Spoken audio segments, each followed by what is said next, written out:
Bonjour, je suis Alison Caron, nutritionniste pour Provigo. C'est bien connu, la nutrition, c'est un élément clé au niveau des performances sportives. Ce soir, je vais vous donner des trucs sur quoi manger avant de faire du sport.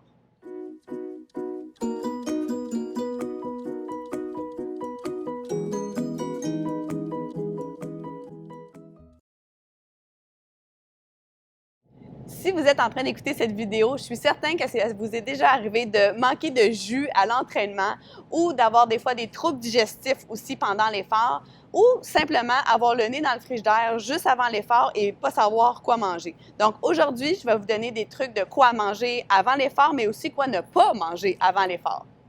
J'ai deux petits avertissements avant de commencer. Le premier, c'est qu'il y a une tolérance très différente d'une personne à l'autre. J'ai un genre de client qui est assis dans le stationnement en face du gym en train de manger son repas puis il va s'entraîner puis il n'y a pas de problème, alors que j'ai un autre genre de client qui va manger une demi-banane, une demi-heure avant l'entraînement, qui va avoir de la difficulté à la digérer. Donc, les recommandations que je vous donne ce soir, adaptez-les selon votre tolérance à vous. Mon deuxième avertissement, c'est que j'ai toujours des clients qui vont venir me voir et qui vont me dire « Oui, mais Alison, moi, je suis capable de faire tout ça sans appliquer exactement ce que tu viens de me dire. » C'est vrai, mais souvent, ce que je leur réponds, c'est que ça peut aider ou à donner le petit kick additionnel au niveau des performances. Donc, on peut améliorer les performances et aussi, ça peut devenir tellement plus agréable de faire un sport quand on donne le bon carburant avant. Je fais souvent le parallèle de c'est faisable de courir un marathon nu-pied, mais c'est donc plus agréable et c'est plus facile d'améliorer les performances quand on a une bonne paire de souliers dans les pieds. Donc, c'est un petit peu la même chose au niveau de la nutrition. La première question à se poser quand on se demande quoi manger avant un entraînement, c'est « j'ai combien de temps avant mon effort? » Donc, ça va être le plus grand déterminant de savoir quoi manger, c'est combien de temps est-ce que j'ai disponible. Pourquoi? C'est qu'on veut se donner assez de temps pour bien digérer les aliments qu'on va consommer, mais également s'assurer que les aliments ont le temps de nous fournir l'énergie dont ils ont à l'intérieur. Donc, vraiment, c'est le délai. Quand on prend une collation 30 minutes avant un effort, ça ne sera pas le même genre d'aliment qu'on va consommer 3 heures avant un effort. Donc, posez-vous toujours la question, j'ai combien de temps avant de faire un effort? Avant même de vous parler de collation, je vais vous parler un peu de jargon nutritionnel. Je vais répéter souvent lors de la capsule des glucides. C'est le carburant qu'on veut avant un effort. Les glucides, on va souvent les appeler des carbs ou des carbohydrates en anglais. Donc, c'est juste une alternative en anglais. Mais les glucides, ce que c'est, comparez-le à de l'essence qu'on met dans un véhicule. Donc, avant de faire de la grande route, on va passer à la station-service, faire un plein d'essence. C'est la même chose avec notre corps. Avant d'aller faire un effort, on veut mettre des glucides, on va mettre du carburant dans notre corps. Donc, les sources de glucides, où on les trouve dans notre alimentation? Premièrement, vous allez avoir dans les fruits ou tous les équivalents des fruits. Donc, tantôt, on va en parler des options qu'il y a sur le marché ou n'importe quoi dans la section des fruits ici, ça peut être pertinent. Ensuite, vous allez avoir les produits laitiers ou les alternatives de produits laitiers, donc que ce soit végétal ou des produits laitiers. Ensuite, vous allez également avoir tout ce qui est la famille des féculents ou des légumes aussi qui sont plus farineux un petit peu, donc comme la patate par exemple. C'est que ça peut être autant des céréales à déjeuner, chaudes ou froides, ça peut être du riz, des grains entiers, ça peut être des pâtes, ça peut être des barres de céréales. Donc, toute la famille des féculents vont vous apporter aussi des glucides. Et la dernière catégorie, souvent, c'est facile à s'en rappeler que c'est des glucides, c'est les aliments qui sont sucrés. Donc, que ça soit par exemple de la confiture, du sirop d'érable, du miel, des jujubes. Donc, généralement, ce qui est sucré au goût contient des glucides à l'intérieur. Si vous partez du travail et vous vous en allez direction gym ou entraînement, généralement, vous avez un petit 30 minutes avant de suer. L'option que j'aime beaucoup, c'est les fruits. Les fruits, ça va vous apporter un type de glucides qui va se digérer facilement et rapidement. Donc, n'importe quelle forme, que ce soit des fruits frais ou n'importe quel, que ce soit des fruits congelés, que ce soit des fruits séchés, il y a plusieurs types sur le marché qui est disponible, ou même des compotes. Moi, j'aime bien les petits squeezes comme ça parce que ça se conserve bien dans un sac de travail. Ça ne nécessite pas de cuillère, donc on peut même consommer ça sur la route. N'importe quel fruit ou sous-catégorie de fruits, ça peut être une excellente collation dans les 30 minutes qui précèdent un effort. Pour les gens qui sont une plus grande tolérance au niveau digestif, tous les produits laitiers ou les alternatives peuvent être intéressantes aussi. Donc, un petit yogourt 30 minutes avant un entraînement, ça passe très bien généralement.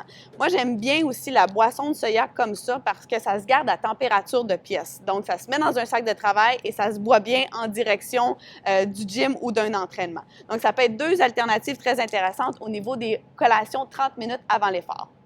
Les protéines qui sont contenues dans ces produits-là, ce qu'il faut savoir, c'est que ça ne va pas améliorer nécessairement la performance. Ce que ça va faire généralement, c'est que ça va contribuer au sentiment de satiété, de ne pas avoir faim pendant l'effort. C'est vraiment désagréable d'avoir le ventre qui gronde durant un effort. Donc, ça peut aider ça d'avoir un petit peu de protéines, mais ça ne va pas jouer au niveau de la performance sportive.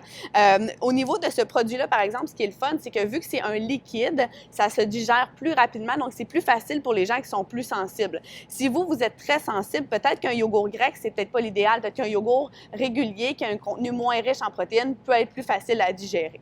Donc ça serait pour les options de 30 minutes avant l'effort.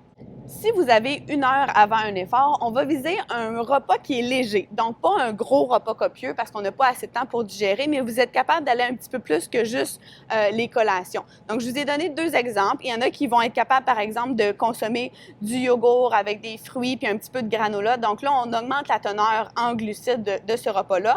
La même chose ici avec un wrap, un peu de fruits en accompagnement. Donc, selon votre tolérance, si vous avez 1 heure, on peut aller avec ça. Si vous êtes très sensible ou si, par exemple, vous vous entraînez sur les heures de repas, sur l'heure du dîner, sur l'heure du souper, ça peut être une bonne idée de prendre ce repas-là, mais le diviser en 2, de prendre peut-être la moitié du wrap 1 heure avant, puis peut-être prendre le restant du wrap 1 heure après. Donc, de diviser les repas, ça peut être une bonne idée quand c'est sur les heures de repas. Si vous avez 3 heures avant un effort, vous pouvez opter juste pour un repas qui est régulier, mais vous assurez qu'il contient des glucides. Donc, que ce soit par exemple un sauté avec des vermicelles à l'intérieur, du quinoa, du couscous, ou même par exemple d'avoir un muffin en dessert ou d'avoir des fruits, d'un yogourt, ça peut être vous assurer d'avoir des glucides comme ça. Il faut faire attention aussi que le repas ne contienne pas trop de gras. Ce qui m'amène à mon dernier point. Évitez de consommer du gras avant un effort. Le gras, c'est un nutriment qui est très long à digérer. Je ne sais pas vous, mais moi, ça m'est déjà arrivé de suivre tous mes conseils, mais d'arriver et de faire des burpees, et désolé des détails, mais d'avoir un peu le repas qui remonte un petit peu. Mais malgré le fait que mon repas contenait des glucides, probablement qu'il était plus riche en gras sans le savoir. Donc, comment? Peut-être qu'il y avait un peu trop de vinaigrette, peut-être que j'avais mis trop d'huile pour sauter mes légumes, peut-être que ma protéine était trop grasse, par exemple, ou que j'avais gratiné quelque chose avec du fromage. Donc, faire attention à ces points-là avant un repas. Le gras, il faut essayer de limiter ça pour optimiser les performances. Donc, est-ce qu'une grosse poignée de noix juste avant un effort, c'est la meilleure collation à prendre? La réponse, c'est non. Pourquoi? C'est que les noix, c'est très riche en gras. C'est des bons gras pour la santé, mais ça reste très riche et ça contient beaucoup de fibres. Donc, les 2 choses qui ralentissent énormément la digestion, puis ça vous apporte peu de glucides, donc le carburant qu'on a besoin à l'effort. Gardez vos noix pour après l'entraînement. D'ailleurs, si jamais vous voudriez avoir une capsule sur quoi manger après un entraînement, laissez-nous des commentaires sous la vidéo pour nous dire que vous êtes intéressé. Et j'espère que cette vidéo-là va vous aider à optimiser vos performances. Et sur ce, je vous dis à bientôt!